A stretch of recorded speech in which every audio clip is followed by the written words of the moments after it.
마가복음 16장 1절로 8절까지 말씀을 본문으로 해서 부활하신 생명의 주님이라고 하는 주제로 함께 은혜를 나누기를 원합니다. 지난주일 우리는 예수님께서 고난과 죽음을 겪으시고 무덤에 묻히신 사건들을 살펴왔습니다. 마가복음 15장 33절로 47절은 십자가의 어둠, 찢어진 휘장 가운데 열려진 하나님의 길들, 그리고 백부장의 고백인 진실로 하나님의 아들이었도다라고 하는 고백, 요셉과 여인들의 끝까지 따름 구원의 완성이 선포되었습니다. 제자들은 흩어졌고 무덤은 닫혀 있었습니다. 모든 것은 끝난 것처럼 보였습니다. 그런데 새벽, 아직 빛이 떠오르지 않은 시간에 몇몇 여인들이 향품을 준비하여 무덤으로 향하였습니다. 그들은 예수님의 십자가 죽음에 끝까지 함께했던 여인들입니다. 오늘 본 마가복음 16장 1절로 8절은 안식일 후 새벽, 여인들은 향품을 들고 무덤으로 갑니다. 그러나 무덤을 막았던 돌이 굴려져 있고 시신은 없으며 천사들의 선포가 들립니다. 그가 살아나셨다. 제자들과 베드로에게 말하라. 그는 너희보다 먼저 갈릴리로 가신다. 두려움과 놀람 속에서 증언의 시작이 열립니다. 우리는 이 본문을 통해 부활의 증거를 보고 예수님이 가신 후에 약속하신 보혜사 성령님의 내주와 사역이 우리 삶에 어떻게 드러나야 하는지를 깊이 묵상하려 합니다. 오늘 본문이 우리에게 들려주려는 메시지가 무엇인지 관찰하며 묵상할 때 은혜가 있기를 바랍니다. 첫째, 빈 무덤과 천사의 선포입니다. 오늘 본문은 이렇게 기록하고 있습니다. 안식일이 지남에 막달라 마리아와 야고보의 어머니 마리아와 살로메가 향품을 사서 무덤으로 가려고 하더니 돌이 이미 옮겨져 있더라. 무덤 안으로 들어가 보니 한 청년이 흰옷 입고 오른쪽에 앉았고 놀라지 말라 하며 말하되 너희가 나사렛 예수를 찾는구나. 그가 살아나셨고 여기 계시지 아니하니라.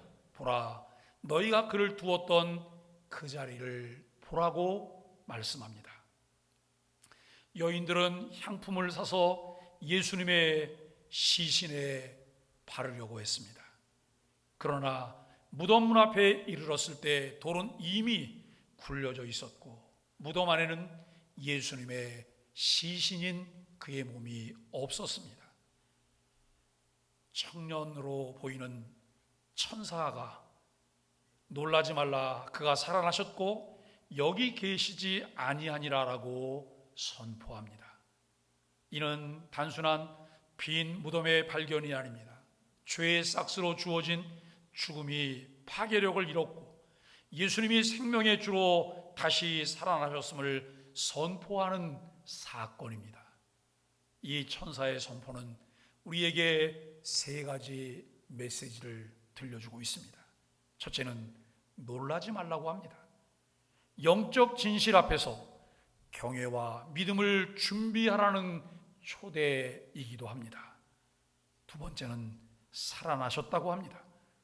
부활의 핵심 진술, 죽음을 이기신 능력, 죽은 자 가운데서 3일 만에 다시 살아나셨고 사망 권세 깨트리고 다시 살아나셨습니다. 세 번째는 기억하라고 합니다. 예수님이 하신 말씀과 약속을 상기하라는 명령. 이 메시지는 단순히 과거의 사건이 아니라 지금 이 순간 우리에게 주시는 말씀이 됩니다. 예수께서 죽은 자 가운데 다시 사셨음을 믿습니까? 예수님의 부활이 우리에게도 부활의 소망을 주시는 첫 열매이심을 믿습니까? 우리는 기억해야 합니다. 예수님께서 우리의 구원자이심을, 이제 사명회로 우리를 부르셨음을 기억하며 사명의 자리로 나아가야 합니다. 무덤이 비어 있었을 때 여인들의 마음에는 어떤 혼란과 기쁨이 있었을까요? 나의 삶 속 무덤 같은 절망 지점에서 하나님은 어떤 선포를 기대하실까요? 불신앙으로 좌절하고 절망하고 무기력한 믿음 없는 말을 기대하실까요? 아니면 하나님을 의지하며 부활의 소망을 갖고 주님을 바라보며 믿음의 선포를 기대하실까요? 둘째, 부활의 약속과 제자로 부르심입니다. 천사는 여인들에게 이렇게 말합니다. 가서 제자들과 베드로에게 말하라. 예수께서 너희보다 먼저 갈릴리로 가신다. 거기서 너희가 그를 볼 것이다. 이 명령은 단순한 보고 지시가 아닙니다. 예수님은 부활 이후 제자들을 갈릴리로 초청하셨고 그곳에서 만남을 약속하셨습니다. 이 약속이 오늘 현실이 되었다는 것을 이 천사의 메시지가 확증합니다. 특히 베드로가 언급된 것은 매우 의미심장합니다. 모든 제자가 예수님을 다 부인하고 버리고 도망갔습니다. 그 중에 대표적인 인물이 베드로라고 하는 인물입니다. 베드로는 예수님을 부인했던 사람입니다. 하지만 부활의 복음은 실패와 배신의 삶에도 다시 부르심을 줍니다. 기독교가 우리에게 주는 놀라운 은혜가 무엇입니까? 긍휼과 자비라고 하는 것입니다. 때때로 넘어지며 쓰러지고 실패하고 좌절하고 또 그 일을 반복할지라도 주님께서는 우리에게 다시 한번 기회를 주십니다. 우리에게 긍휼을 베푸시고 하나님의 자비하심으로 우리에게 새 힘을 얻고 용기를 얻으며 다시 한번 주님께로 돌이킬 수 있는 은혜를 주십니다. 하나님은 우리의 과거를 지우고 새로운 부르심으로 우리를 세우십니다. 세 번째는 두려움과 침묵 속 증언의 시작입니다. 본문은 이렇게 마치고 있습니다. 그들이 무덤을 보고 도망하며 아무에게도 아무 말도 하지 못하니 이는 두려워서 그러하더라 라고 말씀합니다. 여인들은 무덤을 보고 놀라고 두려움에 사로잡혀 즉시 떠납니다. 명령을 받았음에도 복음을 전하지 못합니다. 마가는 이 결말을 통해 독자인 우리들에게 긴장감을 주고 우리의 반응의 여지를 남기고 있습니다. 부활의 복음이 우리 마음에 심겨지지 않는다면 우리는 부활의 복음과는 아무런 관계가 없는 사람이 됩니다. 하지만 이 기록은 끝이 아닙니다. 후속 본문과 초대교회 역사는 여인들이 본무 복음을 전하기 위해 시작한 담대한 증인들로 변화됨을 보여줍니다. 우리가 새벽마다 묵상하는 소망의 아침에서 사도행전이 보여주는 생생한 생명의 역사를 볼 수 있습니다. 복음은 두려움을 넘어 그 믿음이 현실이 되는 사건입니다. 셋째, 확장입니다. 예수님이 가신 후 보내실 보혜사 성령님. 예수님은 부활하시고 하늘로 올라가셨지만 결코 우리를 떠나게 하지 않으셨습니다. 오히려 더 깊은 임재와 능력으로 예수님의 성품을 담고 그의 사역들을 감당하게 해주시기로 약속하셨습니다. 요한복음 14장 16절로 17절에서 주님은 이렇게 말씀하셨습니다. 내가 아버지께 구하겠고 그가 또 다른 보혜사로 너희에게 주셔서 영원토록 너희와 함께 있게 하리니 곧 진리의 영이라. 그가 너희와 함께 거하면 너희 안에 거하리라. 즉 예수님이 떠나시는 것은 제자들이 보혜사를 통하여 더 깊은 임재를 누리게 하기 위함이었습니다. 보혜사 곧 성령님은 예수님의 기적과 가르침을 이어가는 분이며 우리의 영적 동행자이자 내주하시는 하나님이십니다.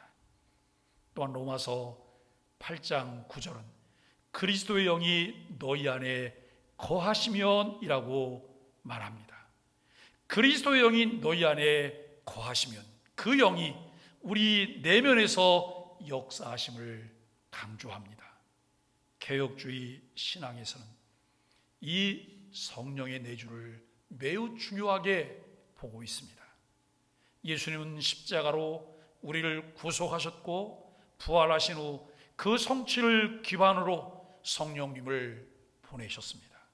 우리 안에 거하시며 우리를 변화시키는 생명력으로 삼으십니다. 그리스도인인 우리는 이제 자기 노력이 아니라 성령님의 능력으로 살도록 부르심을 받았습니다. 주께서 십자가의 죽으심과 부활 그리고 승천, 다른 보혜사인 성령님을 보내실 것을 말씀하셨고 약속하셨으나 베드로를 비롯한 제자들을 듣지 않았습니다. 그 결과 그들은 전개되는 상황 앞에 초라한 모습으로 무참히 깨어지고 실패합니다. 우리에게도 필요한 것이 무엇일까요? 하나님의 말씀을 듣는 것입니다. 약속의 말씀인 하나님의 말씀을 듣고 그 말씀을 매우 마음에 새기며 말씀을 따라서 순종하는 삶을 살아야 합니다. 그럼에도 예수님께서는 제자들에게 그 약속을 상기시키시며 기억하게 하시고 다시 한번 힘을 얻고 사명의 자리로 가게 하십니다. 하나님의 은혜는 우리의 연약함, 실패를 정죄하지 않으시고 다시 한번 은혜의 자리로 나가도록 우리를 부르십니다. 성령의 능력으로 새 생명으로 사는 삶은 어떤 삶일까요? 부활의 사건은 빈 무덤에서 시작되지만 그 완성은 성령의 내주와 능력 안에서 이루어집니다. 우리가 믿는다고만 하고 그 능력을 의지하지 않는다면 복음은 표피에 머무르고 맙니다. 우리의 삶에서 일어나는 변화를 전혀 경험할 수 없습니다. 명목상 그리스도인, 무림한 그리스도인으로 살아가며 무거운 짐으로 고통스러워하게 됩니다. 예수 그리스도의 십자가 부활을 분명히 믿으십니까? 그렇다면 다음의 내용을 점검하며 우리의 삶의 자리에서 이제 결단하며 실천합시다. 첫째는 성령님께 복종하는 삶입니다. 매일의 선택과 말과 행동에서 성령님께 이끌림을 구하십시오. 갈라디아서 5장에서 말하는 성령의 9가지 열매는 성령께 복종할 때 그 열매가 나타나게 됩니다. 두 번째는 성령께 배우는 삶입니다. 성령님은 진리의 영입니다. 우리를 모든 진리로 인도하십니다. 말씀을 묵상할 때 성령께 우리 마음을 열고 깨우침을 구하십시오. 주일 예배에 나올 때도 예배의 말씀을 통한 하나님의 은혜를 우리에게 주시도록 기도해야 합니다. 특별히 말씀을 맡은 담임 목사를 위해서 기도하셔야 합니다. 담임 목사를 통해 하나님의 말씀이 신실하게 선포되어지며 말씀과 함께 성령님께서 역사하시도록 기도해야 합니다. 그리고 우리는 열린 마음으로 말씀에 아멘하며 순종해야 하겠다고 하는 마음의 다짐으로 하나님 앞에 기도하며 말씀의 묵상을 쫓아가야 합니다. 세 번째는 성령의 증언자로 사는 삶입니다. 성령님은 우리로 예수님을 증언하게 하시고 복음의 증인으로 세우십니다. 무덤 앞에 여인들이 침묵에서 변화되었듯 우리도 성령님과 동행하며 담대히 증언해야 합니다. 네 번째는 성령의 능력으로 계시 의존적인 삶을 사는 것입니다. 사역, 기도, 성령 충만을 구하는 삶이 되어야 합니다. 예수님이 약속하신 보혜사 성령님은 우리 연약함을 도우시며 우리가 혼자 감당할 수 없는 일도 성령님과 함께 하실 때 가능하게 하십니다.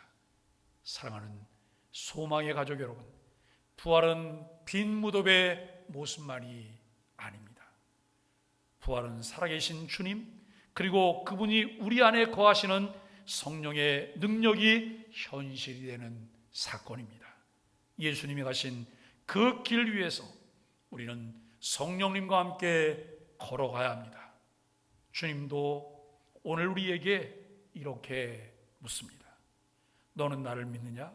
그리고 내가 떠난 후 내 안에 계실 보혜사 성령님을 신뢰하느냐? 이 믿음으로 이 질문에 응답해야 합니다. 이 질문에 분명한 대답을 가질 때 부활의 능력이 우리의 삶 안에서 흘러 넘치게 됩니다. 빈 무덤 앞에서 두려움에 떠는 여인들, 십자가 앞에 주님을 부인하고 주님을 버리고 잠적했던 제자들이 복음의 증인으로 변화되었습니다. 예수님의 십자가의 죽음과 부활로 우리를 구원회로 초대하여 하나님의 자녀가 되는 권세를 주셨습니다. 이제 사명회로의 부르심에 응답하여 교회만 다니지 말고 교회다운 교회가 되어 성령의 능력으로 최고의 가치를 주님께 드리는 소망의 가족들이 되기를 예수 그리스도 이름으로 간절히 축복합니다.